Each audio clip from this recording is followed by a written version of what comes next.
우리 정진영 장로님 나오셔서 대표 기도해 주시겠습니다.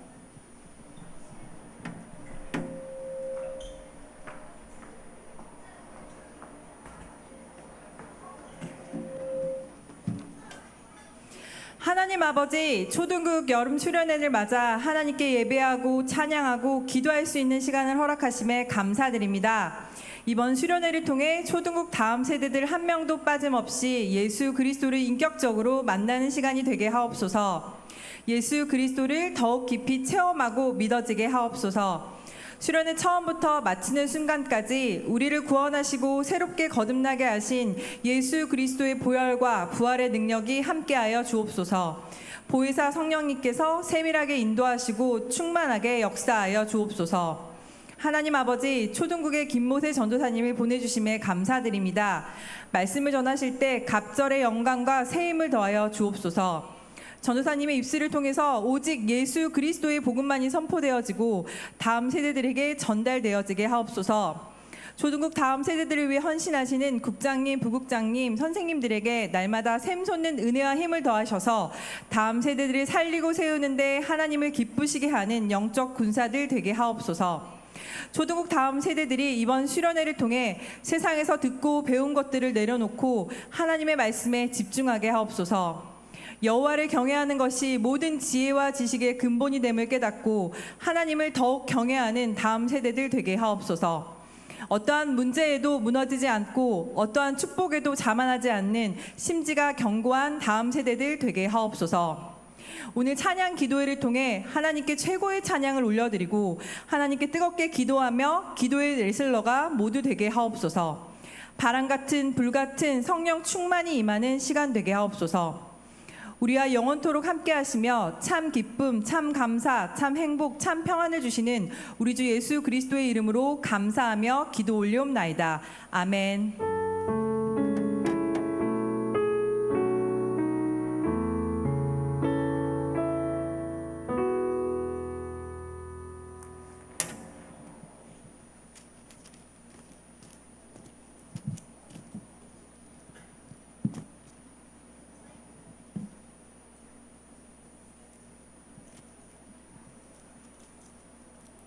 우리 오늘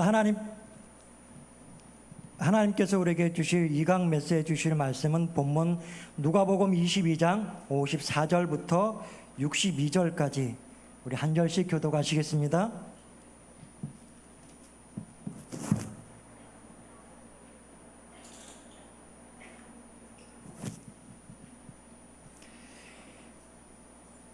예수를 잡아 끌고 대제사장의 집으로 들어갈새 베드로가 멀찍이 따라가니라.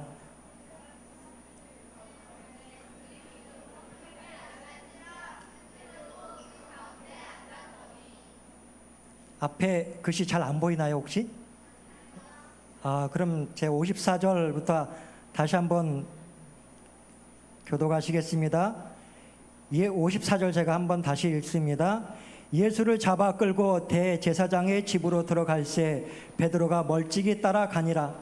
사람들이 뜰 가운데 불을 피우고 함께 앉았는지라 베드로도 그 가운데에 앉았더니 한 여종이 베드로의 불빛을 향하여 앉은 것을 보고 주목하여 이르되 이 사람도 그와 함께 있었느니라 하니 베드로가 부인하여 이르되 이 여자여 내가 그를 알지 못하노라 하더라.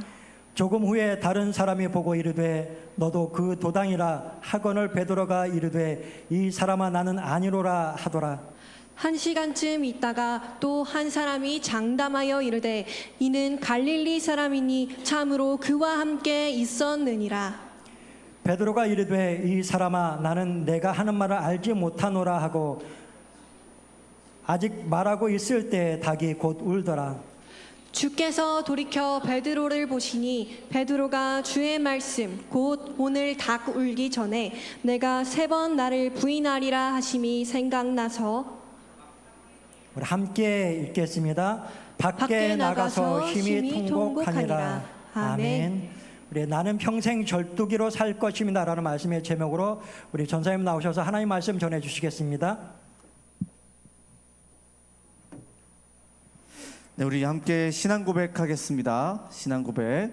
자, 믿음으로 우리 힘차게 선포합니다. 시작. 하나님이 세상을 이처럼 사랑하사 독생자를 주셨으니 이는 그를 믿는 자마다 멸망하지 않고 영생을 얻게 하려 하심이라. 아멘. 읽어드릴 말씀 가지고 나는 평생 절뚝이로 살 것입니다 라는 제목으로 말씀 선포하겠습니다. 우리 다음 세대들 전도사님 보세요. 수련회 속에서 가장 중요한 시간이 어떤 시간이죠? 물놀이 시간. 맞아요. 여러분, 중요하지 않은 시간 없죠. 그런데 제일 중요한 시간이 뭐냐? 바로 지금 이 시간, 말씀 듣는 시간이에요. 말씀 놓치면 하나님을 놓치는 겁니다. 왜죠? 하나님은 말씀이시거든요. 그래서 여러분, 이 시간 말씀에 집중하시기 바랍니다. 자, 우리 그 믿음으로 옆 사람 바라보면서 이렇게 인사합시다. 말씀에 집중합시다. 아멘. 1강을 못 들으신 분들은 아니 왜 예배자, 전도자, 선교사도 아니고 절뚝이냐, 왜 평생 절뚝이로 살아가겠다는 거냐라는 의문을 품으실 수도 있을 것 같은데요. 가능하시면 1강을 꼭 나중에 들어보시기를 바랍니다. 오늘 특별히 2강 때는 우리 학부모분들께서 함께 예배하고 계십니다. 우리 다음 세대들 1강 때보다 집중도가 조금 더 좋아진 것 같아요. 부모님이 계셔서 그런지 표정과 눈빛이 조금은 더 다른 것 같습니다. 오늘 2강부터 찬양 기도회까지 하나님 앞에 예배자로 서시며 또 영혼의 그릇에 꽉 차다 못해 흘러넘치는 하나님이 주시는 은혜를 받는 모든 학부모분들 되시기를 소망합니다. 우리 다음 세대들과 교사 선생님들, 우리 오늘 오신 학부모분들께 우리 환영의 박수를 드립시다. 너무나 환영합니다. 감사합니다. 자, 우리 옆에 분과 한 번 더 인사하겠습니다. 이렇게 인사하겠습니다. 예수님이 당신을 사랑하십니다. 자, 우리 다음 세대들 1강 때 주인공이 누구였죠? 누구요? 야곱이었죠. 맞아요. 2강은, 자, 지금 2강은 이 야곱처럼 실제로 다리를 절뚝거리지는 않았지만 예수님의 사랑과 씨름하여서 기도하는 절뚝이로 살아가게 된 인물을 오늘 소개하려고 합니다. 자, 2강의 주인공이 누구냐? 바로 누굴까요? 맞아요. 베드로예요. 베드로. 이 베드로는 예수님이 직접 사역을 하신 12제자 중에 한 명이에요. 전도사님이 가장 좋아하는 선배님이기도 해요. 베드로 선배님. 왜냐하면 이 선배님의 기록을 보면 모범이 되는 이야기는 몇 없어요. 대부분 다 문제에 넘어지고 연약함에 넘어진 기록들이에요. 전도사님도 이 주의 종의 길을 걸을 때마다 힘든 일이 정말 많은데 이 베드로 선배님을 보고 있으면 아직 해볼만 하겠는데? 라는 위로와 은혜를 받을 때가 많아요. 베드로 선배님은 아주 극단적이고 이중적인 모습들을 많이 보여주고 있어요. 매우 열정적이고 도전적이세요. 그리고요, 성격도 아주 급해요. 또 한편으로는 큰 두려움과 의심을 가지고 있는 사람이기도 해요. 언제나 나서는 것을 좋아하기도 하지만 동시에 비교의식에 시달리기도 하세요. 예수님께서 갈릴리 호수의 물 위를 걸어오실 때 베드로가 이렇게 말합니다. 만일 예수님이시거든 나도 물 위를 걷게 해주세요. 대범해요. 겁이 없어요. 눈치가 없어요. 예수님이 나에게 오라 라고 말씀하셨을 때 베드로가 물 위를 잠시 걸어요. 그런데 주변을 보니 풍랑과 바람이 너무 센 거죠. 그래서 바로 두려움과 의심을 하게 됩니다. 그래서 그대로 물속에 빠져버립니다. 그리고 예수님께서 제자들과 식사하실 때 제자들의 발을 씻기시죠. 그래서 베드로를 씻길 차례가 됐는데 베드로가 거절을 해요. 아, 예수님, 제 발을 씻기시다니요. 있을 수 없는 일입니다. 여기까진 좋아요. 아주 겸손한 자세. 그래서 예수님이 이렇게 말씀하시죠. 내가 너의 발을 씻기지 않으면 내가 너와 상관이 없다. 그러니까 베드로가 뭐라고 합니까? 그렇다면 예수님, 제 머리와 손까지 다 씻겨 주십시오. 목욕해 달라는 거예요. 아니, 거절할 땐 언제고. 또 예수님께서 사람들이 나를 누구라 하느냐라고 질문하셨을 때 베드로는 주는 그리스도시요 살아계신 하나님의 아들이시니이다 라고 대답하죠. 정답을 말합니다. 그래서 예수님께서 칭찬하시고 축복의 말씀을 주시죠. 그리고 나서 바로 예수님께서 나는 고난받고 십자가에서 죽음을 맞이할 거다 라고 말씀하시니까 베드로가 뭐라고 하냐? 안 됩니다, 예수님. 절대 그럴 수 없습니다 라고 말해요. 그래서 예수님도 화가 나고 답답하셨는지 베드로에게 뭐라고 하냐? 사탄아 물러거라. 너는 나를 넘어지게 하는 자루다. 엄청난 칭찬과 축복을 받다가 지금은 사단 소리를 듣고 있어요. 천국과 지옥을 오고 가고 있어요. 자, 그러나 여러분, 우리가 오해하지 말아야 할 것은 베드로가 실패했다고 해서 예수님을 향한 마음이 거짓이었다고는 할 수 없죠. 베드로가 예수님을 향한 마음은 늘 진심이었어요. 여러분, 베드로는 모든 걸 버리고 예수님을 따랐어요. 베드로는 늘 예수님의 가장 가까이에 있던 자였어요. 예수님을 온 맘 다해 사랑했어요. 지금으로 치면 예배도 안 빠지고 교회도 열심히 다니고 직분도 하고 헌신도 하는 사람인 거죠. 자, 그런 베드로가 아주 큰 실패를 마주하게 됩니다.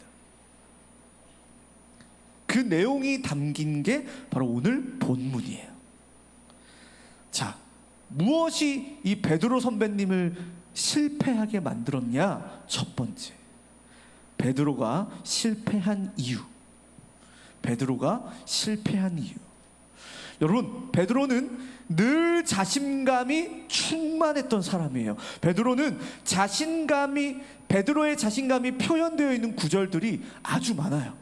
자, 우리 한번 하나하나 읽어보겠습니다. 마태복음 26장 33절 함께 우리 읽어보겠습니다. 시작. 베드로가 대답하여 이르되 모두 주를 버릴지라도 나는 결코 버리지 않겠나이다. 예수님, 저는 다른 사람들은 다 버려도 저는 예수님을 버리지 않겠습니다. 자, 그리고 마가복음 14장 31절 읽어보겠습니다. 시작. 베드로가 힘있게 말하되 내가 주와 함께 죽을지언정 주를 부인하지 않겠나이다 하고 모든 제자도 이와 같이 말하니라. 제가 죽으면 죽지 저는 예수님을 버리지 않습니다, 이렇게 말하는 거예요. 자, 또 있어요. 누가복음 22장 33절 우리 읽어보겠습니다. 시작. 그가 말하되 주여 내가 주와 함께 오게도 죽는 데에도 가기를 각오하였나이다. 예수님을 위해 감옥에도 갈 수 있고 저 죽을 수도 있습니다. 하나 더 있어요. 요한복음 13장 37절 함께 읽어보겠습니다. 시작. 베드로가 이르되 주여 내가 지금은 어찌하여 따라갈 수 없나이까? 주를 위하여 내 목숨을 버리겠나이다. 예수님을 위해 죽을 수도 있습니다. 여러분, 베드로가 얼마나 자신감이 있어요. 베드로는 진심이에요. 베드로의 이 자신감만은 누구도 따라갈 수 없었어요. 그리고 베드로는 말로만 하지 않았어요. 군대들이 나타나서 예수님을 체포하려고 하는 그 순간에도 베드로는 칼을 뽑아서 예수님을 지킨 사람이었어요. 예수님을 지키겠다고 칼을 휘둘렀는데 말고라는 사람의 귀를 잘랐어요. 수많은 군대도 맞설 만큼 베드로는 예수님을 사랑했어요.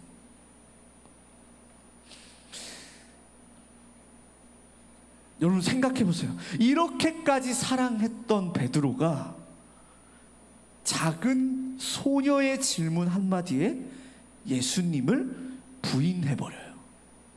예수님을 배신해버려요. 이해가 되십니까? 그렇다면 도대체 무엇이 베드로를 실패의 길로 인도하게 된 걸까요? 첫 번째, 베드로의 잘못된 믿음이에요. 잘못된 믿음. 여러분, 베드로는 예수님을 어떻게 믿었냐? 로마를 물리치시고 이스라엘에게 독립을 가져다 주실 분, 오병이어의 기적을 일으키신 능력, 안진뱅이를 일으키신 능력, 바다를 잠잠하게 하셨던 그 능력으로 로마를 완전히 쓸어버리실 분, 다시 말해 나의 필요를 채워주시는 분으로 믿은 거예요. 아니, 철석같이 믿은 예수님께서 군대는 안 쓸어버리시고 아무 저항도 안 하시고 끌려가신단 말이에요. 베드로가 상상하던 모습이 아닌 거죠. 예수님을 향한 기대가 무너져 내립니다. 얼마나 기대했겠어요.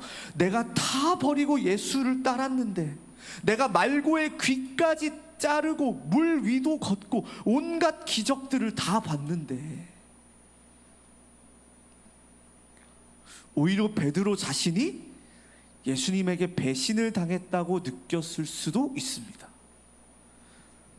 아니, 예수님이 어떻게 그러실 수 있어요? 왜 나를 실망시키세요? 여러분, 우리 모습 같지 않나요?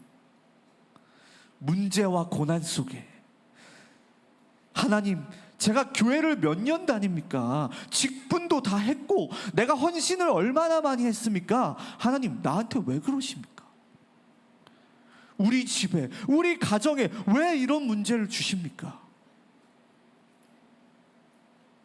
여러분, 잘못된 믿음은 잘못된 기대를 낳고, 잘못된 기대는 원망을 낳습니다. 그래서 여러분, 우리에게 가장 시급한 치유는 믿음을 치유해야 합니다. 우리 옆에 분과 인사하겠습니다. 믿음을 치유합시다. 여러분, 기억하셔야 돼요. 예수님이 이 땅에 오신 이유는 나의 필요를 채워주시려고 오신 분이 아닙니다. 물론 채워주시기도 하시죠. 예수님은 사랑이신데. 그러나 예수님이 이 땅에 오신 진짜 이유는 더 심각한 문제, 인간에게 가장 시급한 문제를 해결해 주시려고 이 땅에 오신 겁니다. 여러분, AI로 인해 세상은 미친 듯이 발전하고 편리해지고 있죠. 그거 아세요? 스마트 안경이 나왔어요. 스마트 안경. 안경을 끼면 시험 문제도 풀어주고 번역도 해주고 수많은 정보들을 알려줘요.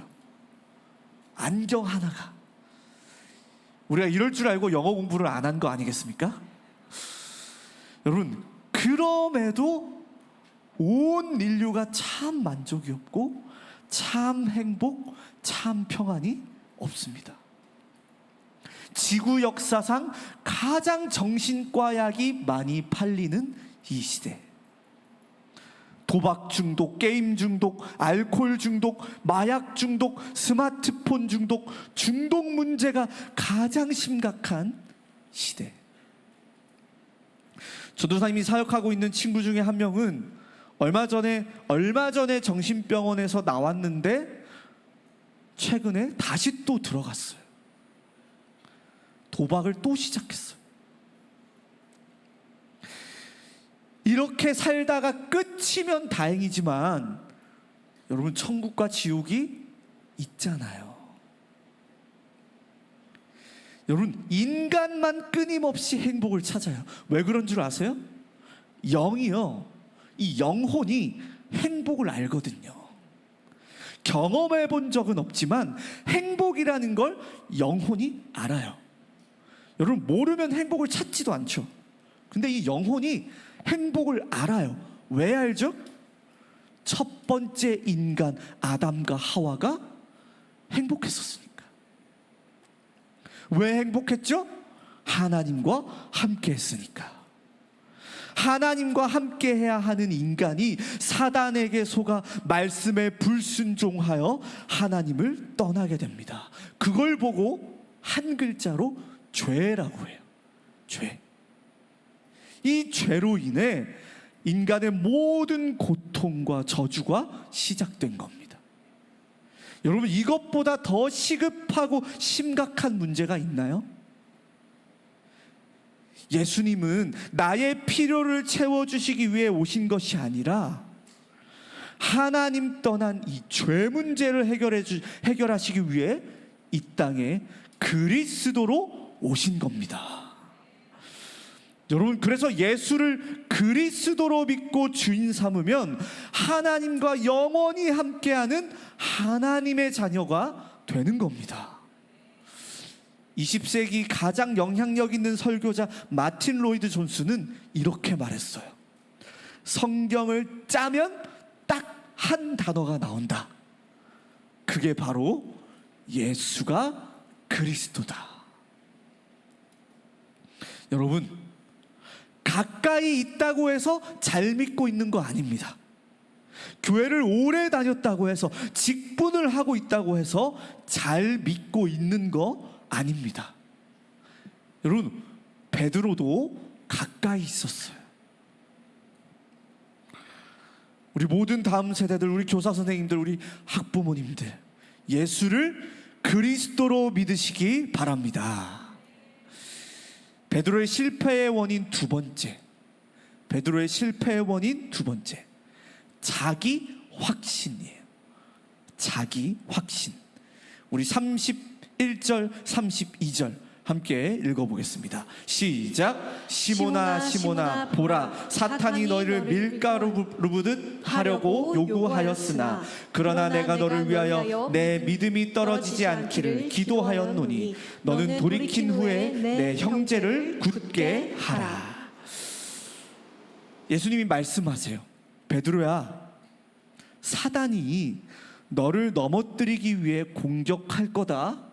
그러니까 너 믿음을 지켜 라고 말씀하셨어요. 여러분, 예수님이 그런 말씀을 하시는 거면 그런 일이 진짜로 일어날 거라는 거죠. 그러면 뭐라고 해야 돼요? 뭐라고 해야 돼요? 네, 예수님 앞에 엎드리겠습니다. 저를 도와주시고 은혜 주셔서 제가 이 믿음을 지킬 수 있게 해주세요. 저는 연약하기에 예수님을 의지하겠습니다. 이렇게 말하는 게 정상이죠. 그런데요, 베드로는 그렇게 말하지 않아요. 우리 33절 읽어보겠습니다. 33절입니다. 시작. 그가 말하되 주여, 내가 주와 함께 오게도 죽는 데에도 가기를 각오하였나이다. 저는 예수님과 함께 감옥에도 갈 수 있고 죽을 수도 있습니다 라고 말해요. 물론 베드로의 이 말은 진심이었을 수는 있으나 베드로는 중요한 걸 놓쳤어요. 잘 들으셔야 돼요, 우리 다음 세대들. 베드로가 뭘 놓쳤냐? 베드로는 분명히 진심이었지만 이 고백대로 살 수 있는 힘과 능력은 나에게 없다는 걸 몰랐어요. 나라는 존재가 얼마나 연약한 존재인지. 베드로는 용기가 없었던 것이 아니라 지나치게 나 자신을 확신한 거예요. 내 의지, 내 열심, 내 충성, 내 최선. 내가 얼마나 최선을 다했는데, 내가 얼마나 열심히 했는데, 내가 얼마나 충성을 다했는데. 여러분, 나의 전부를 걸어서 사랑했다 하더라도 우리의 사랑은 언제나 불완전해요. 기억하셔야 돼요. 다음 세대들, 믿음이라는 게 뭐냐면요, 믿음이란 나는 강하다, 나는 할 수 있다, 나는 무너지지 않는다가 아니라 나는 언제든 무너질 수 있다, 나는 불완전하다, 나는 죄인이다. 여러분, 여기서부터 시작이 되는 거예요. 이 믿음은요, 절망이 아니에요. 이 믿음은 믿음의 출발점입니다. 여러분의 믿음은 지금 출발했습니까? 질문해 보십시오. 여러분, 우리가 하나님께 저 사랑해 주세요 라고 말했나요? 저를 다음 세대로, 저를 전도자로, 저를 예배자로 불러주세요 라고 하나님께 말했나요? 지금이야 우리가 이런 기도를 하지만 우리는 이런 기도를 한 적이 없어요. 사랑해달라고 하지 않았는데 하나님이 사랑하세요.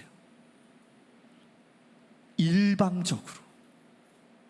건져달라고 안 했는데 우리를 죄와 사망에서 건져내셨습니다. 은혜로 구원하셨고, 은혜로 이 자리까지 있게 하셨고, 우리는 마치 인형 뽑기의 인형처럼 그저 하나님의 은혜로 뽑힌 사람입니다. 여러분, 아멘이십니까? 너무나 많은 다음 세대들이 이 은혜를 모르는 것 같아요. 이 자리에 있는 게 당연한 줄 알아요. 그냥 뭐 교회 다니는 부모님 잘 만나서, 뭐 친구 잘 만나서 여기 있는 거지. 아니에요. 여러분, 하나님의 은혜입니다. 저는 초등국 다음 세대들이 전 세계에서 가장 하나님의 은혜에 감사하는 자들 되기를 소망합니다. 여러분, 이 인식 위에 여러분의 믿음을 세워야 해요. 그래야 여러분의 믿음이 안전해져요. 베드로는 모르고 있었어요. 하나님의 은혜임을. 자기가 잘 따라다녀서, 자기가 잘 믿어서 여기까지 왔다고 생각했어요.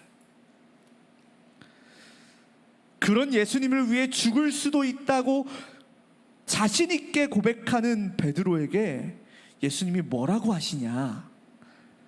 한 번 더 경고하세요. 자, 예수님이 뭐라고 하시냐? 우리 34절 함께 읽어보겠습니다. 자, 시작. 이르시되 베드로야, 내가 내게 말하노니 오늘 닭 울기 전에 내가 3번 나를 모른다고 부인하리라 하시니라. 자신감이 충만한 베드로에게 예수님이 한 번 더 경고하세요. 야, 베드로야, 너 닭이 울 때 너가 나를 3번 부인할 거야. 여러분, 닭이 울 때 예수님을 3번 부인한대요. 3번 배신한대요. 되게 심각한 얘기죠. 그럼 뭐라고 해야 돼요? 뭐 해야 돼요, 베드로는? 그 말 듣고 베드로가 뭐 해야 되죠? 기도해야죠. 근데요, 이 말을 듣고도 베드로는 기도하지 않아요. 여러분, 은혜를 모르는 자들의 특징, 기도하지 않습니다. 여러분, 기도하지 않는다는 건 단순히 기도만 안 하는 게 아닙니다. 나를 믿고 있는 겁니다. 반대로 기도한다는 것 자체는 나를 믿지 않고 하나님을 믿습니다 라는 거예요. 전도사님에게 가장 두려운 것이 있다면 우리 다음 세대들이 기도를 쉬는 거, 우리 교사분들이 기도를 쉬는 거. 교회가 간절히 기도하지 않는 것. 나도 모르게 기도를 생략하고 살아가는 것. 그래서 은혜를 기억하지 않아도 살만하고, 그래도 사역과 직분이 되는 것. 기도를 안 해도 사라지는 것. 전사님이 이게 가장 두렵습니다. 여러분, 기도하는 다음 세대, 기도하는 교사, 기도하는 학부모님들 되기를 간절히 소망합니다. 이 시간 옆에 분과 한 번 더 인사하겠습니다. 기도의 사람이 됩시다. 아멘. 두 번째, 예수님과의 눈맞춤입니다. 두 번째, 예수님과의 눈맞춤. 자, 예수님은 대제사장의 집으로 끌려가서 신문을 받고 계셨어요. 그리고 재판도 동시에 받고 계셨습니다. 그리고 그 집 바깥에는 사람들이 불을 쬐고 있었어요. 베드로는 예수님의 재판 결과가 궁금해서 제자가 아닌 척 위장을 하고 사람들과 불을 쬐고 있었어요. 그때 한 여자가 뭔가 의심스러웠는지 베드로에게 가서 이렇게 말합니다. 너 예수라는 사람이랑 같이 있지 않았어? 그러니까 베드로가 아유, 나는 네가 무슨 말 하는지 모르겠는데? 나 저 사람 몰라. 그리고 시간이 좀 지난 후에 또 다른 사람이 물어봐요. 이 사람 예수와 한패인데? 12제자 무리 중에 한 명이에요. 그래서 사람들이 베드로를 다 쳐다봅니다. 이때 베드로가 뭐라고 하냐? 야, 이 사람아, 나 저 사람 알지도 못한다니까. 그리고 1시간쯤 지난 후에 다른 한 사람이 이번에는 확신을 가지고 물어봅니다. 야, 너 갈릴리 사람이잖아. 너 말투가 딱 갈릴리 사투리인데? 너 확실히 예수랑 같이 있던 놈 맞아? 그때 베드로가 뭐라고 하냐? 마태복음에는 예수를 저주했다라고 나와 있어요. 나 예수 모른다니까. 내 말이 지금 거짓말이면 나 저주 받아도 돼. 자, 라고 말하는 동시에 어떤 소리가 들리냐? 꽃기요 하고 소리가 들려요. 닭이 울어요. 꽃기요. 그리고 그 순간에 베드로는 예수님의 말씀이 생각났어요. 너가 닭이 울 때 나를 3번 부인할 거야. 자, 그때 예수님이 신문을 받고 나오십니다. 마태복음에 보면 이렇게 나와 있어요. 예수님의 얼굴은 침뱉음을 당하고 피로 멍들고 뺨을 맞으셨고, 얼굴이 만신창이인 예수님이 그대로 끌려 나가시는데 딱 뒤를 쳐다보십니다. 그때 베드로를 바라보세요. 그리고 베드로와 예수님은 눈이 마주칩니다. 자, 여러분, 이때 베드로가 어떤 마음이었을까요? 자, 예수님은 처음부터 알고 계셨죠. 베드로의 이 교만한 마음, 이 잘못된 믿음, 심지어 베드로가 배신할 것도 알고 계셨어요. 그렇다면 예수님은 어떤 눈으로 베드로를 바라보고 계셨을까요? 자, 지금 베드로가 예수님께 다가갈 수 있습니까? 예수님이 베드로를 부를 수 있나요? 부를 수 없죠. 다가갈 수도 없고 부를 수도 없어요. 왜냐하면 그럼 베드로가 잡혀가니까. 눈으로만 베드로에게 말씀하셔야 하는 상황이에요. 너 거 봐. 내가 너 뭐라 그랬어? 내가 너 3번 부인한다고 했지. 그래서 내가 너 기도하라고 했지. 정죄와 원망의 눈빛이었을까요? 아니에요. 베드로는 예수님을 향한 마음이 변했지만 예수님은 처음과 같이 변함없이 사랑의 눈으로 베드로를 바라보십니다. 베드로야, 내가 너를 위하여 이 길을 간다. 베드로야, 괜찮아. 내가 너를 변함없이 사랑해. 나는 너가 죄인일 때부터 널 사랑했어. 우리 로마서 5장 8절. 인간의 머리로는 이해할 수 없는 사랑이죠. 우리 믿음으로 함께 읽어보겠습니다. 시작. 우리가 아직 죄인 되었을 때 그리스도께서 우리를 위하여 죽으심으로 하나님께서 우리에 대한 자기의 사랑을 확증하셨느니라. 아멘. 여러분, 이런 가사 있죠. 나의 사랑 너는 어여쁘고 참 귀하다. 어느 보석보다 귀하다. 내가 사랑스럽지 않을 때 너를 온전히 사랑하고 너와 함께하려 내가 왔노라.